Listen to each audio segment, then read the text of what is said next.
하나님의 말씀의 능력이 믿음의 삶을 살아가는 성도님들의 삶의 자리에 생명으로 역사하는 오늘 하루가 되시기를 간절히 소망합니다. 오늘 본문 말씀은 출애굽기 20장 1절부터 17절까지입니다. 시내산 꼭대기에 불 가운데서 하나님께서 강림하셨습니다. 모세를 통하여 시내산 기슭에 있는 이스라엘 백성들에게 시내산 꼭대기에 오르지 못하도록 경고하신 하나님께서는 이제 오늘 본문을 보니까 이스라엘 백성들이 지키고 따라야 할 10가지의 계명들을 말씀하셨습니다. 그런데 그 계명들을 말씀하시기 전에 이렇게 먼저 말씀하셨습니다. 2절이죠. 나는 너를 애굽 땅 종 되었던 집에서 인도하여 낸 내 하나님 여호와니라. 이스라엘 백성들이 430년 긴 시간 동안 애굽의 종으로 살면서 그들이 종살이에서 해방되어야 할 마땅하고 당연한 이유는 사실 없었습니다. 그러나 약속의 신실하신 하나님께서 그들이 고통 가운데 신음하는 아픔의 소리를 들으시고 하나님께서 저들을 종되었던 삶으로부터 구원을 얻게 하신 것입니다. 그래서 그것이 은혜입니다. 은혜라는 것은 어떠한 일을 행한 것에 대한 대가가 아니라 아무런 조건도 이유도 없이 자격 없는 자에게 베푸시는 하나님의 선한 역사입니다. 이스라엘 백성들이 바로 이 은혜를 입은 자들이고 이 은혜를 베푼 하나님께서 이제 이스라엘의 하나님이 되심을 알려주신 것입니다. 하나님과 이스라엘과의 분명한 관계를 선언하신 것이죠. 더 이상 너희가 애굽의 종으로 애굽에 속하여 애굽의 백성이 된 자들이 아니고 하나님의 택하신 바 된 하나님의 백성이 되었다는 선언과도 같은 말씀입니다. 그래서 하나님께서 계명을 주시는 것입니다. 과거 종되었을 때에는 애굽 사람들의 말을 듣고 애굽의 법을 지키면서 애굽의 관습을 따르는 삶을 살아왔지만 이제 구원받은 자가 되었으니 과거 자신들을 얽매였던 곳에서 벗어나 하나님의 백성으로서 하나님의 음성을 듣고 하나님의 계명을 지키며 살아가야 한다는 것입니다. 하나님의 계명은 이스라엘 백성들을 다시 종처럼 올가매는 새로운 올무가 아닌 것입니다. 하나님께서 이스라엘 백성들에게 계명을 주시는 것은 하나님의 선택받은 백성으로서 하나님의 복을 누리게 하시기 위함이었습니다. 과거 종되었을 때에는 아무리 애굽의 법을 잘 지켜도 자신들에게 돌아오는 것이 없었습니다. 과거 종되었을 때에는 아무리 열심히 일을 해도 자신들이 누리는 삶에 고통과 아픔뿐이었죠. 그러나 하나님께서 종되었던 삶에서 구원하셨을 때에 하나님의 계획 속에는 고통과 아픔뿐인 인생 속에서 나의 백성들이 하나님의 복을 누리며 살아가게 하시기 위함이었음을 우리는 기억해야 합니다. 그래서 모세는 신명기 28장에서 하나님의 말씀을 이렇게 전했습니다. 신명기 28장 1절로 6절까지의 말씀입니다. 내가 내 하나님 여호와의 말씀을 삼가 듣고 내가 오늘 내게 명하는 그의 모든 명령을 지켜 행하면 내 하나님 여호와께서 너를 세계 모든 민족 위에 뛰어나게 하실 것이라. 내가 내 하나님 여호와의 말씀을 청종하면 이 모든 복이 내게 임하며 내게 이르리니 성읍에서도 복을 받고 들에서도 복을 받을 것이며 내 몸의 자녀와 내 토지의 소산과 내 짐승의 새끼와 소와 양의 새끼가 복을 받을 것이며 내 광주리와 떡 반죽 그릇이 복을 받을 것이며 내가 들어와도 복을 받고 나가도 복을 받을 것이니라. 여러분, 그래서 십계명은 벌을 주시기 위한 계명이 아니라 복을 주시기 위한 계명임을 알아야 합니다. 출애굽의 은혜가 스스로에게 명확하지 않은 사람은 이 십계명이 자신들을 올가매고 자신들의 자유를 빼앗아가는 또 다른 올무처럼 여겨질 것입니다. 하지만 나를 구원하신 하나님의 은혜가 얼마나 크고 귀한 것인지 깨닫는 자들에게 이 십계명은 하나님께서 복을 주시려고 하시는 길을 보여주시는 새로운 삶의 기준으로 받아들이게 되는 것이죠. 이제 하나님께서 10가지의 계명을 차례로 말씀하셨습니다. 어쩌면 우리가 너무나 잘 안다고 생각하기에 종종 간과하고 지나가고 있는 계명이 바로 이 십계명이 아닐까 생각이 됩니다. 그래서 이 시간 다시 한번 이 계명들을 하나하나 살펴보면서 과연 우리가 하나님의 계명에 합당한 삶을 살아가고 있는지 점검해 보기를 원합니다. 첫 번째 계명은 여호와 하나님 이외에 다른 신들을 두지 말라는 것이죠. 이것은 당시에 고대 근동 지방의 사람들이 신처럼 떠받들어 섬기며 의지하는 무엇인가가 존재했음을 알려주는 것입니다. 우리가 출애굽 당시에 내린 10가지 재앙을 통해서 애굽 사람들이 얼마나 많은 것들을 신으로 섬기며 의지했는가를 보았습니다. 한낱 미물과 같은 곤충들과 동물들이 자신들을 보호하고 자신들에게 풍요를 가져다 준다고 생각해서 형상을 만들고 절하면서 귀히 여기는 어리석은 인간의 모습을 우리가 이 당시에 있었음을 보았습니다. 여기서 다른 신들이라고 할 때 하나님께서 자신 외에 어떤 절대적인 다른 신적 존재가 있음을 말씀하는 것이 아닙니다. 여기서 다른 신들이라고 할 때 다르다는 것은 질적으로 다른 것을 말합니다.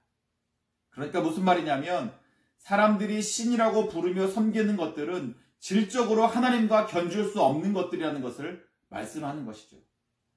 하나님과 동등한 위치에 있는 것들이 아님을 말씀하는 것입니다. 이스라엘 사람들은 430년 애굽에 살면서 애굽의 사람들이 곤충들과 동물들을 신으로 섬기는 것들을 보며 살았습니다. 그러니까 그러한 모습에 얼마나 익숙해져 있었겠습니까? 어쩌면 몇몇 사람들은 곤충들과 동물들을 신으로 섬기는데 참여했을지도 모릅니다. 그렇기 때문에 하나님은 이스라엘 백성들에게 하나님 외에 참된 신은 없다라는 분명한 삶의 기준으로부터 새로운 삶을 시작하도록 명령하신 것입니다.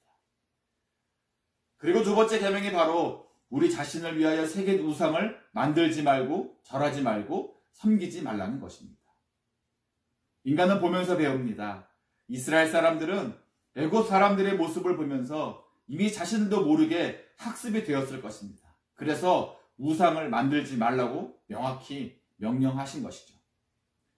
세 번째 계명은 여호와의 이름을 망령되게 부르지 말라는 것입니다. 히브리 사람들에게 이름은 중요한 의미를 갖습니다.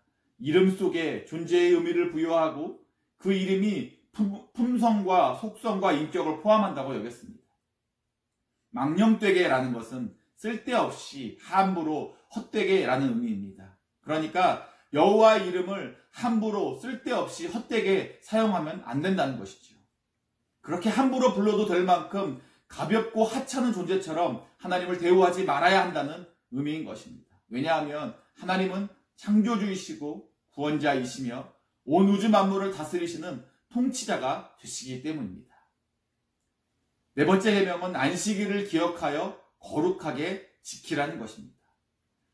점점 주일 성수에 대한 개념들이 희미해져 가고 있습니다. 안식일을 지키는 본질을 찾아가기 위한 노력보다 자신들의 편의를 위한 그릇된 적용들이 이루어지고 있는 안타까움을 곳곳에서 너무나 자주 목격하게 됩니다. 하나님은 안식일을 기억하라고 하셨습니다.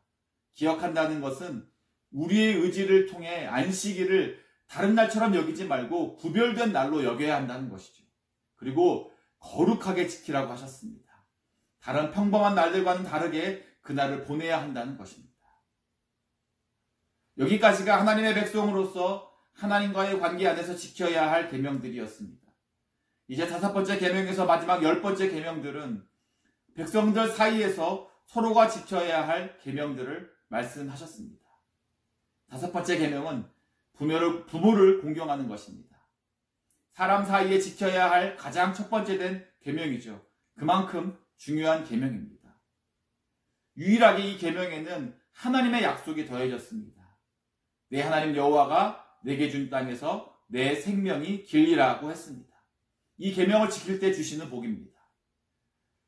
우리가 5월달 가정의 달을 보내면서 하나님의 계명을 따라 부모님들을 잘 공경하고 있는가 점검해 보기를 원합니다.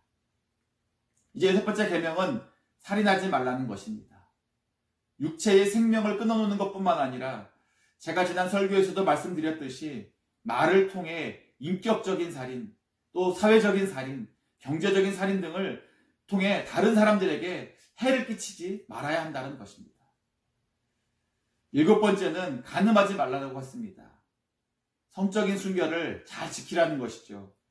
하나님은 우리를 남자와 여자로 만드시고 한 남자와 여자가 결혼해서 가정을 이루라고 하셨는데 이러한 것들이 점점 무너져 내리는 안타까움을 보게 됩니다. LGBTS라는 타락한 성적 문란함이 극에 달하고 있습니다. 이러한 것들에 물들지 않고 미디어의 유혹에 스스로의 마음과 생각을 잘 지켜내야 합니다. 8번째는 도둑질하지 말라는 것이죠. 도둑질은 내 것이 아닌 것을 내 소유로 만들려는 것입니다. 도둑질하지 말라는 것은 성실하게 일하고 성실하게 벌어서 주어진 것에 감사하고 만족하며 살아야 한다는 것이죠. 9번째는 우리의 이웃들에게 거짓 증거를 하지 말라는 것입니다. 거짓 증거는 이기적인 마음에서 비롯합니다. 자신에게 불리하거나 불이익을 가져다 줄 때 사람들은 거짓을 말합니다. 거짓 증거는 상대방에게 피해를 주는 행동입니다. 거짓말은 나는 위기를 모면하고 상대방은 궁지로 몰아가는 행위가 됩니다. 그러므로 그리스도인들은 진실된 것들만을 말해야 합니다.